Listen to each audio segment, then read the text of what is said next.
Welcome back to the show. Is this episode 99? I think it is. Is it late?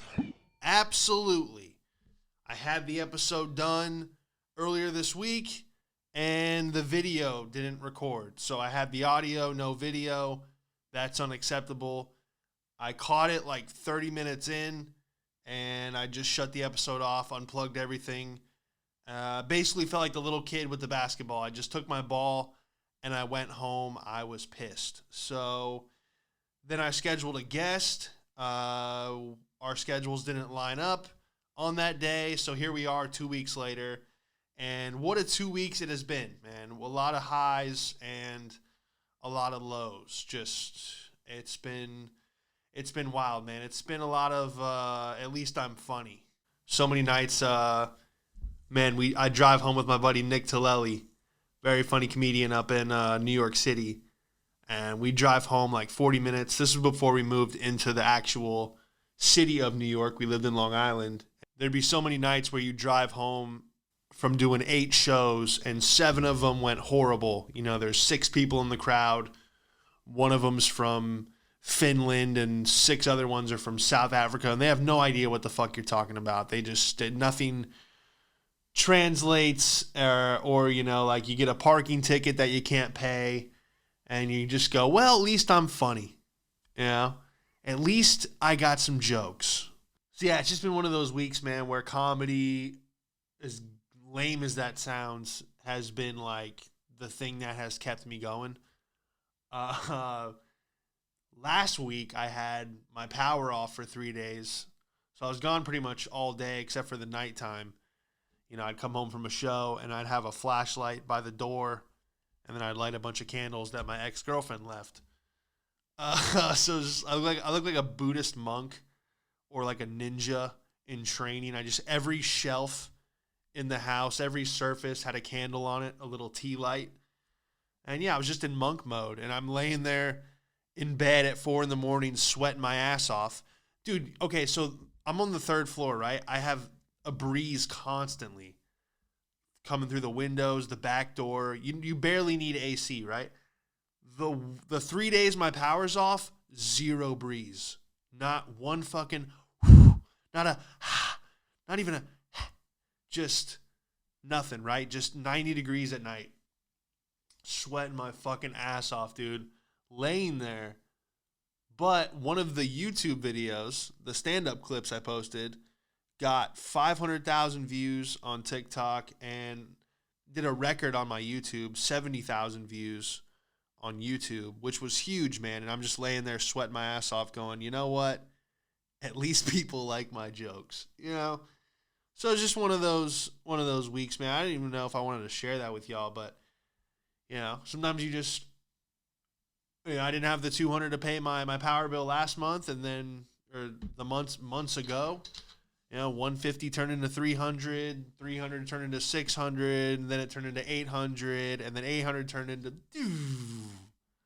no electricity. So that was 3 days last week, and you know that's what happens when you move your whole life to Idaho for 48 hours and then come back and just have to completely reset yourself. You know, I basically abandoned this place, and thank God I didn't get rid of it because, yeah, we're back in the studio. So I'm grateful to be here with you. And, man, this show and the comedy, man, has just been keeping me going. So excited to be back on the mic talking to you guys, or you. I don't know. They say if you do a solo podcast, you're supposed to say you for everything instead of you guys because you want to make it feel more inclusive. But I don't know. If you're driving to work and I say you guys versus you and it doesn't feel as welcoming, I don't know what to tell you.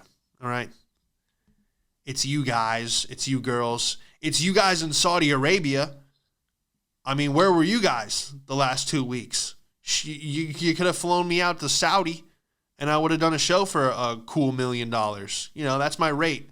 That's my rate for Saudi Arabia. If I'm flying to Saudi Arabia, it's for $1 million. Nothing less. Not $999,000, $1 million.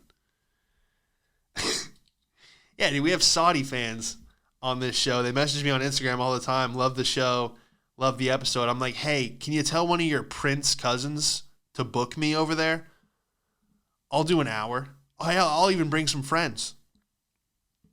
We'll do a whole day event for $1 million. But anyway, man, yeah, it's just been, you know, the funniest thing about laying in bed with no AC is hearing all your neighbors' AC units kick on. God, that's funny, dude. You're just sitting there like, I'm on my third cold shower of the night. You know, I don't even want to lay in my bed anymore because the sheets are fucking just soaked from sweat. And you hear all your neighbors' AC units, and you're like, you bastards. But yeah, bro, you just got to stay positive, man. I guess I'm sharing that with you just because I don't know if you're in the same situation or it's funny because it's temporary, you know?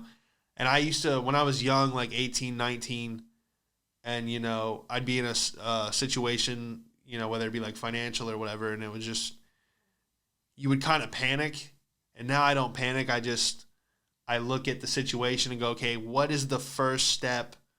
What is the best possible way out of this situation? So this week has just been so much better, man. Like everything's just on the come up. And that's what I've come to learn.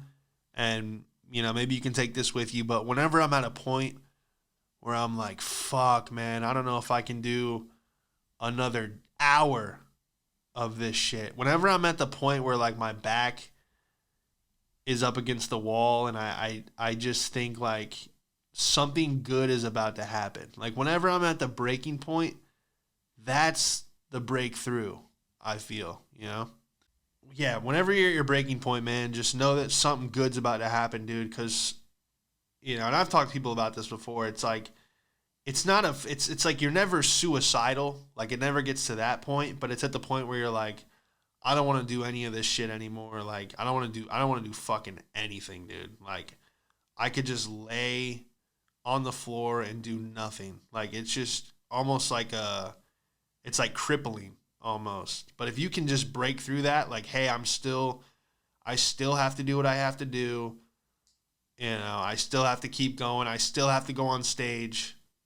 You know, because I was trying to stay out of the house as long as possible until I got, you know, some money to pay for the power bill. You know, like charge your phone in the car. And I've never had my power off. So it was just like, you know, at 25 for like 4 months, I was on a bunk bed in LA, and you'd wake up to an earthquake, and the bed's going, and you're just thinking like, dude, what am I doing?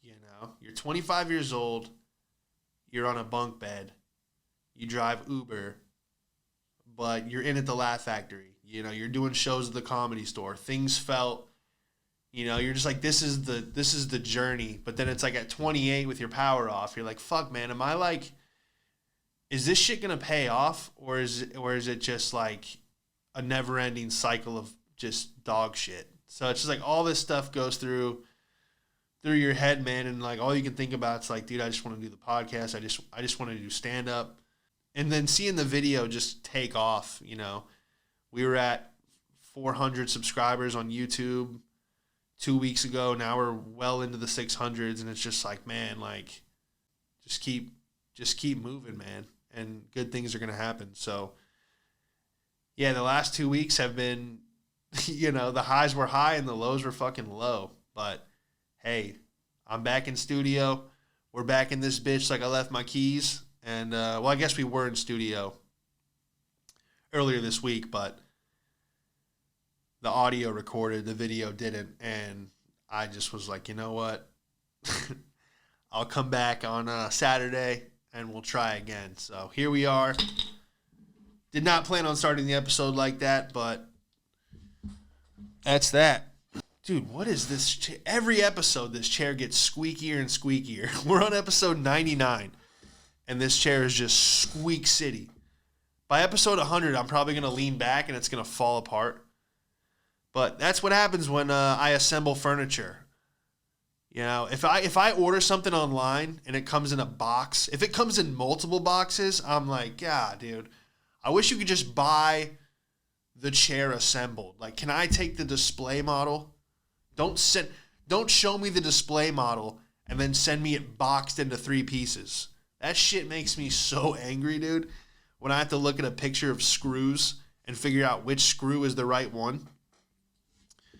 I remember this chair now. This thing was a pain in the ass. When I was almost done, I found a little bag full of washers, the little metal circle thing that keeps the screws away. We know what a washer is, Sean. Yeah, well, maybe some people don't. You're supposed to play to the highest level of intelligence in the room, but usually when I do that, I realize that maybe I'm a fucking genius or maybe I'm an idiot. So I feel like I have to dumb down a lot of my stuff. But anyway, I found a little bag of washers.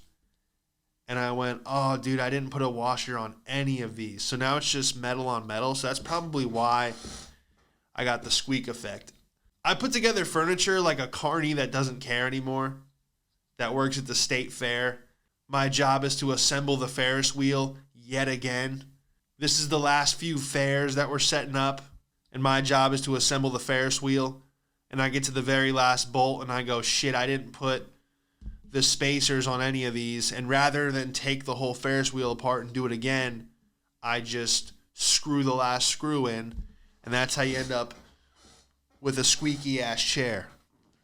So I would definitely be the guy that gets everybody killed. Like, I put the final touches on the roller coaster, and on the first drop, it just disassembles. You think about how fucking crazy that is?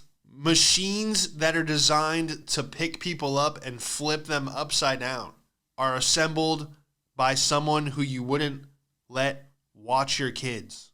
A machine that's going to throw your kids in a complete circle at a high rate of speed is assembled by somebody drinking a Mountain Dew Code Red and looking for meth. I actually knew some kids in the circus. Their parents were clowns, and the kids rode the dirt bike in the little ball, the loop-de-loop. And yeah, these kids were rough. Let's just say that. They would always be at the skate park when I was a kid, and you wouldn't see them for like a month, and you're like, where you guys been? And they're like, oh, we're in the circus. Our parents are clowns. And you're just like, what a lifestyle. You know? Interesting. Very, very interesting. But that's Florida. You know, we've talked about this. You have Jeffrey Epstein and carnies. You never know who you're talking to in Florida, you know? A normal guy could promote midget wrestling. You just don't know who you're talking to. All right. We're way off track here on the show. Speaking of Florida, dude, everything is like copy and paste now. I don't know if it's like this in your town. I mean, it kind of is everywhere, but it's just like everything is the fucking same, dude. It's like, are we really at the point where corporations have taken over completely? Because there's like no mom and pop restaurants or businesses. It's like the average Florida intersection is bank, Taco Bell, Chick-fil-A, bank, Taco Bell, Chick-fil-A, bank. Not only, it's like, how are there this many mattress stores? Mattress store, car wash, bank, Chick-fil-A. That's an intersection in Florida. Copy and paste. Taco Bell, McDonald's, Taco Bell, McDonald's. It's all the same shit, dude.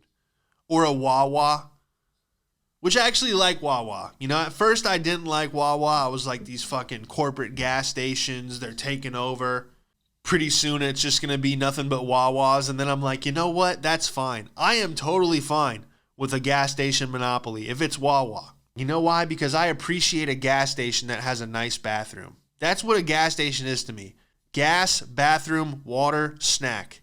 That's the gas station experience. I don't want to be handed a key with a fucking baseball bat attached to it. Why does the restroom key... It's like... We know you don't want to lose the key, but can you not use a lifeboat oar from the Titanic? Why is the pole that the restroom key is on always so damn long? I won't even use a bathroom at a gas station now if they have a key. Or if I can't use the bathroom, if they go, oh, it's out of order. Or if they go, the bathroom's for employees only, I won't pump gas there. That's why I fucking love Wawa, dude. Everything's the same. Bathroom's in the back. Snacks are over here. Yeah, there's a lady out front with no shoes yelling at the building looking for cigarette butts, but that's just gas station culture. All right, that's just what it breeds. Dude, Wawa made other companies step their shit up. You know how they have that cobblestone on every pillar? Looks like a nice house, but it's a gas station. 7-Eleven, Racetrack, they all started doing that shit. They're like, damn, we got to step it up. But yeah, Wawa's the shit, dude. And what's the point of a restroom key if there's going to be shit on the floor when I walk in? That's what you're protecting? Like, they give you this giant-ass key attached to a life preserver. You open the door, and there's a log on the floor. And you're like, this is what is this? You could have just left it unlocked.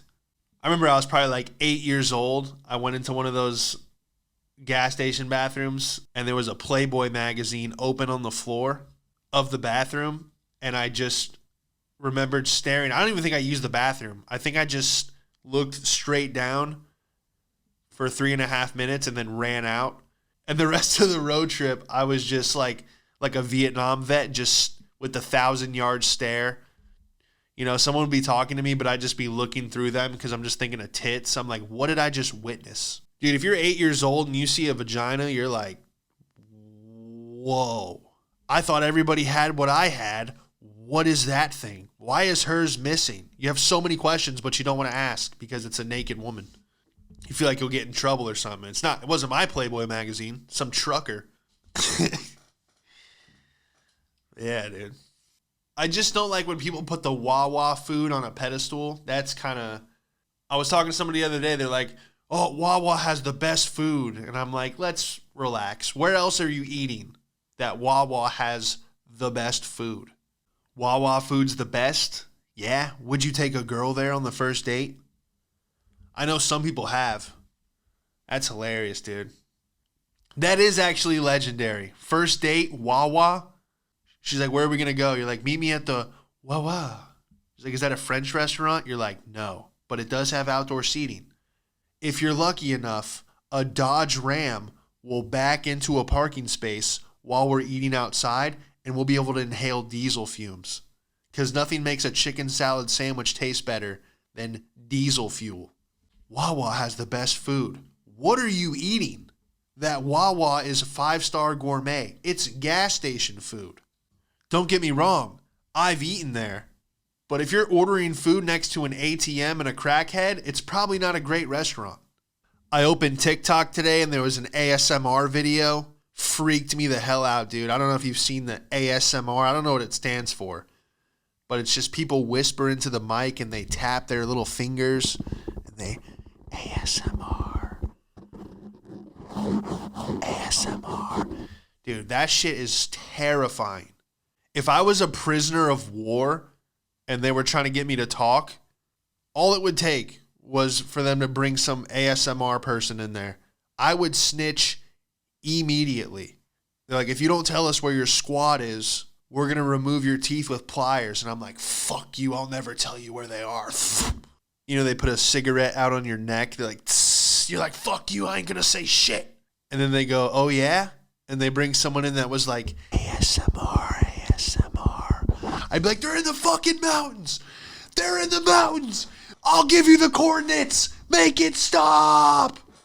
Dude, I don't know who's into that. Is it a fetish where you like hear people talk quietly, dude? That shit just annoys the fuck out of me.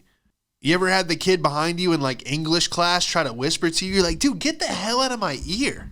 I had a kid sit behind me one year. He just kept trying to tell me how good the weed was that he had. He's like, dude, my cousin just got back from California. I'm like, get the fuck out of my ear, bro. Then the teacher's like, Sean, eyes on your own paper. You think I'm cheating off this kid? Hell no. Now we'll get into this article I saw this week, man. This is just, you want to talk about corporations. This is the funniest shit. This is so classic. So the CEO of Raising Cane's dropped $100,000 to give each one of his 50,000 employees a $2 lottery ticket. And this is what the CEO says. This is how out of touch these people are. He said, look, I hear from our crew members all the time, and things are really tough out there. Whether they're pumping gas or buying groceries, they're feeling it and it's hard. So this was an opportunity to have fun, but at the same time, hopefully make a little bit of extra money for our people. Yet, some have questioned the executive's decision to throw more money at the game with minuscule chances of winning. You spent $100,000 on lottery tickets and you lost, and you're going to do it again? Why not just give the money? Give $200,000 to your employees. That's what the interviewer said. And then the CEO responds, buying the lottery tickets was really more than about money. The decision to divvy up the potential winnings reflects taking care of each other, standing by each other as family, he said. He told the Post that the idea of buying the lottery tickets really came down to doing the right thing for his employees and having a bit of fun at it. I don't think of it as $100,000. It's really $2 per crew member, he said. And if you look at it that way, it's just a couple of bucks. They work very hard every day, and we're doing this for them to have fun and test their luck. So I feel good about doing it. Basically saying, hey, look, we're not going to give these people a raise, but if they happen to win the lottery, we can all split it. First of all, how many of these employees do you think are going to split it? You're just going to get, hey, Devontae hasn't been here in a week. Hey, where the fuck has Carl been? Who? Carl, the manager? He's just gone. He hasn't been here in a month. And then you see Carl wins $500 million Mega Millions jackpot. That's insane, dude. I would rather somebody spit on me. Like if all these employees are like, man, we need a raise. You know, what are we going to do with this inflation, man? We're only getting paid $12 an hour. You know, I got kids and shit. And this guy gives you a $2 lottery ticket. I'd rather the CEO just spit on me than give me $2. Like, hey, man, things are really hard right now. I mean, gas is $5 a gallon, and I can't keep up with the rising cost of food at the grocery store. And then he goes, hey, I'm the CEO of Raising Cane's. Don't worry. Here's a $2 lottery ticket.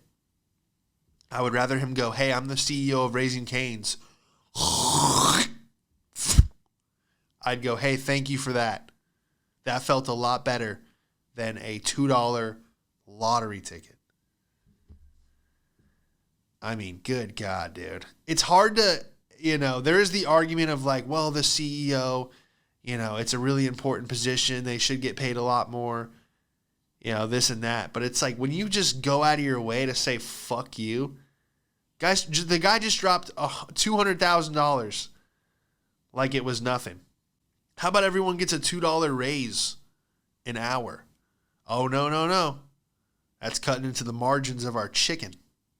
Yeah, I get it, but what a disaster.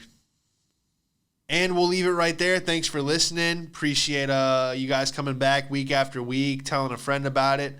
If you like the show, leave a review. Just scroll down, click the 5 stars, type in LOL. Anything helps, It bumps up the show in the algorithm, recommends it to more people, more listeners. The more people that listen, the more often I can do the show, the more time I can spend with it and just keep growing it, making it better. That was episode 99. I will see you for episode 100. You want to smoke something? You've seen him perform all over LA. Give it up for Sean Madden, everybody. What have we got here? A fucking comedian. This joke's not going to go well.